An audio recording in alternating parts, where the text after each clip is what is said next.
கரூர் கூட்ட நெரிசலில் உயிரிழந்தவர்களின் குடும்பத்திற்கு அரசு பணி வழங்கிய அரசாணையை ரத்து செய்து மதுரை உயர்நீதிமன்ற அமர்வு உத்தரவு பிறப்பித்திருக்கிறது.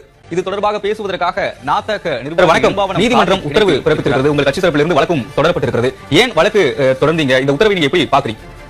கரூர்ல பாதிக்கப்பட்ட குடும்பத்தாருக்கு வந்து இழப்பீடு வழங்கப்படுறதுல மாற்றுக்கிறதுல போதுமான இழப்பீடு வந்து ஏற்கனவே வழங்கப்பட்டிருக்கிறது. அதாவது கடந்த காலத்திலேயே கடந்த ஆண்டே வழங்கப்பட்டுச்சு.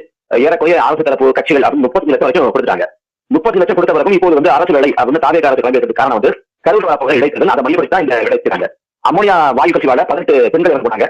அந்த 18 பெண்கள் இறந்து போனதுக்கு அதிகபட்சமா அந்த குடும்பத்துக்கு கொடுக்கப்பட்ட குடும்பத்துக்கு வந்து 2 லட்சம் தான். அது போதுமானது இல்ல, அதிகப்பட்டு கொடுங்க அப்படின்னு கேட்டு கூட கொடுக்கல.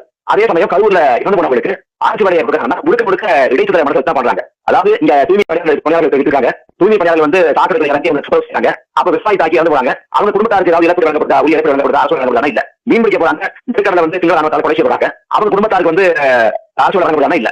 ஆனா இதுக்கே வழங்கணும்னா இது முழுக்க அதிகார முறைகேடு. நாட்டுல லட்சக்கணக்கான இளைஞர்கள் வந்து படித்து முடிச்சுட்டு அவங்க பதிவு பண்ணிட்டு காத்து இருக்கிறாங்க. பணிமூப்பு அடிப்படையில நமக்கு வாய்ப்பு வழங்கப்படுது. ஆனா அவங்களுக்கு எந்த வாய்ப்பும் வழங்காத இந்த அரசு அதே சமயத்துல இவங்களுக்கு வந்து அரசு வழங்குறது ஒரு அதிகார முறைகேடு. அதை ஏற்க முடியாது. அரசு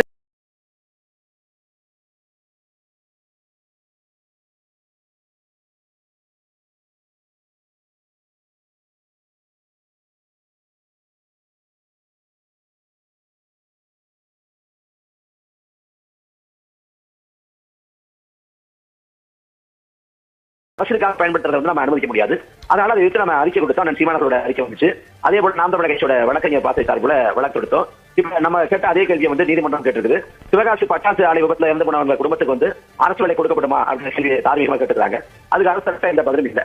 ஏன்னா இது முழுக்க கரூர் இடைத்தேர்தல் மனசை வச்சு செய்யக்கூடிய அதிகார முறையீடு. அதனால கடுமையாக எதிர்த்தோம்.